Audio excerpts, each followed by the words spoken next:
Hey yo you lot, welcome to another episode of News You Might Have Missed. I'm your host Tom Lord, and on this show we look at our mighty mix of eclectic excerpts ranging from news outlets, blogs and tabloid rags based around the globe. On today's show we've got a married couple accidentally divorced after a lawyer pressed the wrong button. The humble Earthworm has been crowned Invertebrate of the Year in the UK, and a Missouri mother is accused of allowing her 8-year-old to drive after she drank too much. According to Auditors, the Arkansas Governor's Office violated the law after they purchased a $19,000 lectern. Right, just so we're all on the same page, this is said lectern. According to AP News, the blue and wood panel lectern was bought in June with a state credit card for $19,029. The lectern itself was purchased from Beckett Events LLC, a Virginia-based company run by political consultant and lobbyist Virginia Beckett. According to a breakdown from Beckett Events that was included within the audit, the total cost included $11,575 for the lectern, $2,500 for a consultant fee, and $2,200 for the road case. According to the article, similar lectern models are listed online for $7,500 or less, but Sanders has said that the cost was due to additional features, including a custom height, and also a light, but not a microphone or any electrical components. $2,500 consultant fee is blue with a kind of crap wood effect you'd find on a set of drawers from a kid's bedroom. But you know, it's fine. So what if schools don't have the right facilities to educate their kids? At least this tosspot has the right platform to announce her resignation.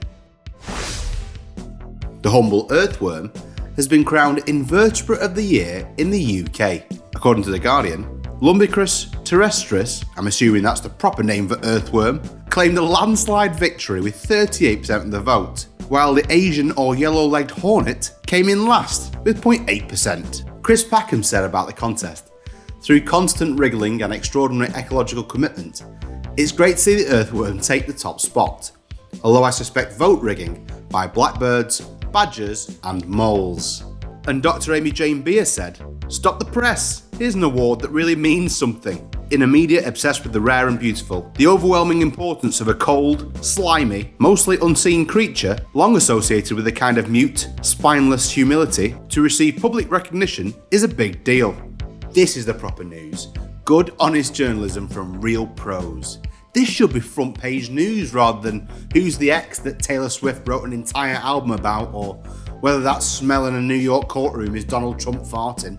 Wake up, world! This is what we want. A married couple accidentally divorced after a lawyer pressed the wrong button. According to RTL News, the law firm that made the mistake belongs to Aisha Vardag, one of Britain's highest paid divorce lawyers.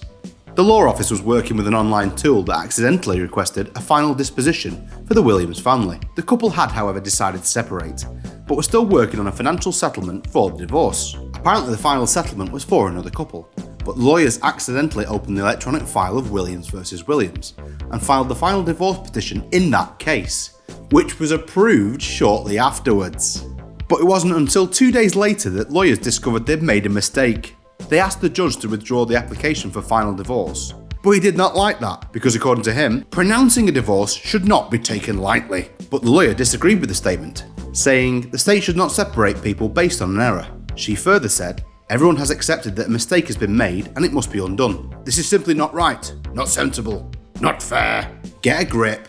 So what if one of them doesn't get their fair share of the Rembrandts? That's rich people problems. The only thing me and my wife would fight about if we got divorced is who gets to eat our selection of leftover but still good Christmas cheese. A sidekick conman has been jailed for swindling 1.3 million Americans. According to the BBC, over 2 decades, Patrice Runner amassed a fortune by promising wealth and happiness to his targets if they sent him money through the mail. The scheme pulled in more than $175 million. Chris Nielsen, a US postal inspector in Philadelphia, said, "Patrice Runner's extravagant lifestyle, born on the backs of millions of older and vulnerable Americans, has come to an end." According to the authorities, the Canadian and French dual citizen directed the scam for the entirety of its 20-year operation, directing co-conspirators who ran the daily operations. Prosecutors say the letters promised the recipient they could achieve a life of great prosperity with their help. and the recipients, mostly elderly and vulnerable Americans, were instructed to send money in exchange for an astral clairvoyant forecast. But once a victim made a single payment, they would be bombarded with additional requests and letters. But Brunner has denied breaking the law, saying in a 2023 interview with Walrus magazine that maybe it's not moral, maybe it's bullshit, but it doesn't mean it's fraud. How do you tell a psychic conman from an evangelical pastor? It's actually not a joke. How do you tell a psychic conman from an evangelical pastor? Same turd, different paper.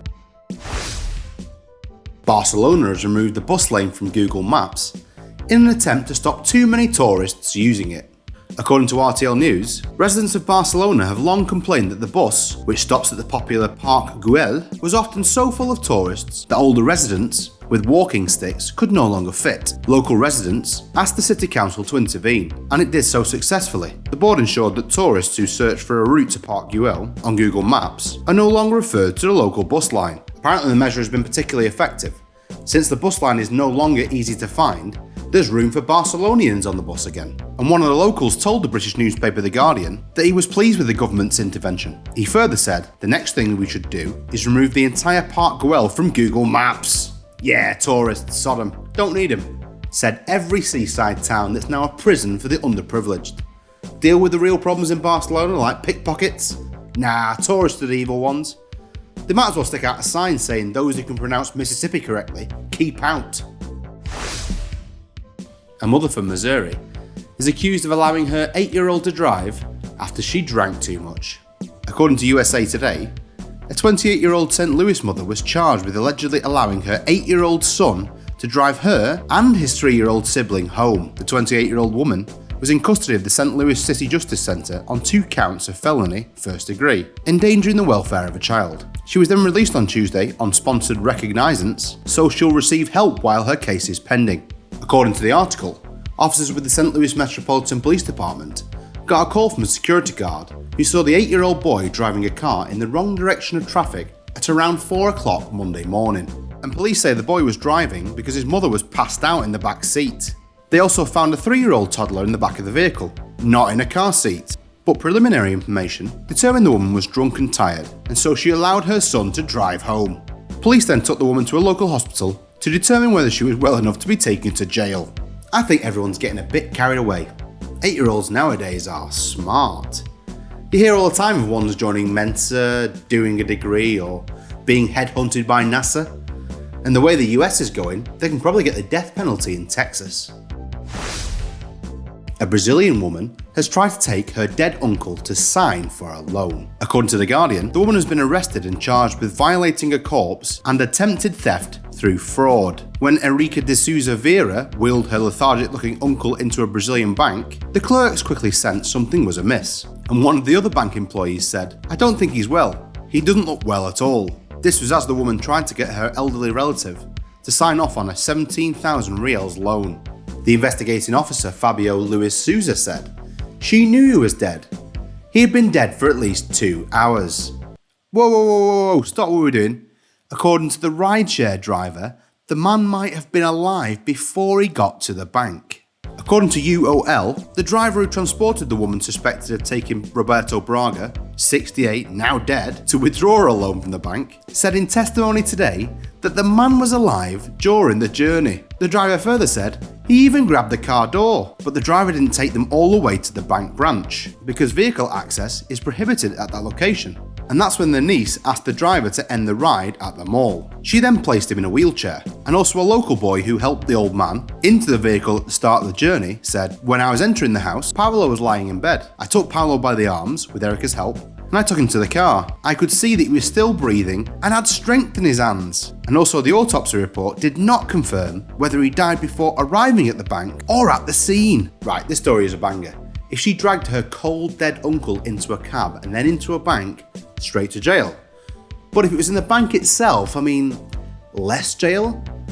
Either way, at the point she realised he was dead, that should have been the most important aspect rather than signing the loan. Unless, of course, the loan was for medical care to revive the uncle. Vultures that were found by rescuers in a bad way ended up being just drunk and unable to fly. According to CBS News, animal rescuers suspected the worst when they encountered a pair of black vultures in very rough shape earlier this month in Connecticut, but it turns out they were just sozzled. A place called Hope, which treats injured birds of prey, responded to help the sick vultures with the help of Watertown Animal Control. But wildlife rehabilitators said they were literally drunk, unable to balance, stand, kept passing out, or in our eyes, actively dying. We ran every test and in the end, they were too drunk to fly. Look at these mad lads. But after ruling everything else out, the rescuers determined that vultures had been likely dumpster diving and managed to get themselves into something that was fermented enough to cause severe intoxication, and they only needed fluids and to be tucked in overnight. And of course, a big breakfast. Pissed vultures, what legends. Imagine that at the next meetup. John, I was so wrecked the other night. So drunk I couldn't fly, ended up flat on my back in a puddle, and then we got abducted and fed fresh food. Best night ever. A British-born Australian man broke the record for drinking at the most bars within 24 hours. According to UPI, a 69-year-old retiree visited 120 pubs within 24 hours, breaking a Guinness World Record. David Clarkson, who was born in Britain but who has lived in Australia for over 40 years, started his attempt with a drink at the Captain Hook Hotel in Sydney. He then walked to 119 more establishments over the course of the following 24 hours, ordering a drink at each stop. The Guinness World Records adjudicator Pete Fairbairn joined Clarkson for the first 4 and final 4 hours of his attempt. Other witnesses accompanied Clarkson during the middle period of his pub crawl, collecting evidence for Fairbairn to review at the end of the day. He took that title from Australians Harry Carews and Jake Loiterton, who visited 99 pubs in 24 hours. That, my friends, is the peak of what could be achieved when Britain and Australia cooperate. Sod nuclear treaties, food imports, or mineral trade deals. The ability to lay claim to one of the greatest drinkers of all time. Perfection. Life-threatening rat pee infections reached record levels in New York City. According to Ars Technica, between 2001 and 2020, there was an average of 3 cases per year, but last year's tally was 24. The infection itself is leptospirosis, which can cause a range of symptoms, including non-specific ones like fever, headache, chills, muscle aches, vomiting, diarrhea and cough, but if left untreated, can become severe, causing kidney failure, liver damage, jaundice, hemorrhage, bloody eyes, respiratory distress, and potential death. The bacteria that causes it first infects the rats, which shed the bacteria in their urine. The germs then jump to people through direct contact with open wounds or mucous membranes. The city's health department advised clinicians to be on the lookout for cases, which are treated with common oral antibiotics when mild, or intravenous doses when severe. And of the 98 cases between 2001 and 2023, 94% were men. So extrapolating from the very limited data at this point, this year's amount will be 192, the year after 1,536, and in 10 years' time, there will be 206 billion rat pee infections. See kids? Isn't maths scary? Scientists have found a way to turn bird dreams into music. According to Earth.com, researchers from the University of Buenos Aires found that bird brain signals don't simply remain trapped within the skull. Instead, these signals travel down the bird's unique vocal organ called the syrinx. Apparently, to capture this activity, the scientists used tiny harmless sensors capable of recording subtle muscle twitches within the syrinx, all whilst the bird is dreaming. They then matched those movements to the sounds that the bird would produce if it were actively singing, and one researcher described a particularly moving moment hearing the dream song of a bird engaged in a fierce territorial battle. The sounds mirrored the aggressive trills birds use in real-life confrontations, and that same researcher theorised this discovery could pave the way for real-time interaction with birds during their dream state. Pretty cool. Now if only scientists can help me make sense of my recurring dream. Running down a long pink corridor bollock naked, humming the tune of Match of the Day, whilst a small snake recounts the latest stock price of Yahoo Incorporated. Should have bought Google, the Raven says in the distance. Apple has been forced to remove WhatsApp and Threads from the Chinese App Store. According to Reuters, Apple removed the platforms after the iPhone maker received an order from the Chinese government. The Cyberspace Administration of China ordered the removal of these apps from the store in China for national security reasons, and we are required to follow the laws of the countries in which we operate, even when we disagree. The iPhone maker has also said, though, that the apps remain available for download in all other stores that offer them. The Wall Street Journal first reported the removal of these apps, and Meta did not immediately respond to a Reuters request for comment on the Wall Street Journal report. Oh no, what an absolute shock to everyone around the world. What will those zany Chinese communists ban next? Free will perhaps? The right to a private life? Or maybe even ban people standing in front of moving tanks? Where have I seen that before? Scientists claim to have successfully spoken to a whale. According to The Independent, scientists at SETI in the US claim to have conversed with a humpback whale in Alaska as a proxy for communicating with aliens. According to the article, whales are known to make complex vocalizations that can travel thousands of miles underwater to converse with one another, but a complete understanding of their sounds has remained elusive. In this study, researchers played underwater recordings of humpback whales to other whales off the coast of Alaska. They found that while most of the whales ignored the calls, one of them, a female named Twain, circled the scientist's boat, mimicking the noises for about 20 minutes. But researchers are not entirely sure what the recorded call meant, but suspect it's a kind of contact call that the whales use to call each other. And one of the research scientists said, it might have just been us saying hello, and her responding hello, and us saying hello again. I'll have you know that Dory did that in Finding Dory. Scientists, going around claiming the escapades of a small amnesia-afflicted fish as their own. What do you mean it's not a documentary? They went to a marine life institute. A man without an official residence builds a definitely unofficial house at the side of a freeway. According to KTLA, the makeshift dwelling sits alongside the 110 freeway near the neighbourhood of Highland Park. But this isn't some dossole, this is an entire house with amenities. There looks to be a hallway, front door, stone wall, and lighting powered by electricity coming from somewhere. There's even a roadside hammock. Some of the local residents seem unbothered by the makeshift home, with one local woman remarking that the people who lived there, who declined to speak to KTLA, pretty much kept themselves to themselves. But another neighbour, Mike Anchetta, does not feel the same. He said, "This doesn't belong here. This is public property. This is not what it's supposed to be used for. This is dangerous. And as you can see, someone is cooking out there. An open fire. They are stealing electricity. I mean, come on." I tell you what, there's busybodies everywhere, aren't there? Leave the bloke alone. If you want to build a shanty house next to a motorway, then get on with it. Who else is going to live there, really? I get annoyed when I hear a Domino's scooter race down my road, never mind a million cars an hour.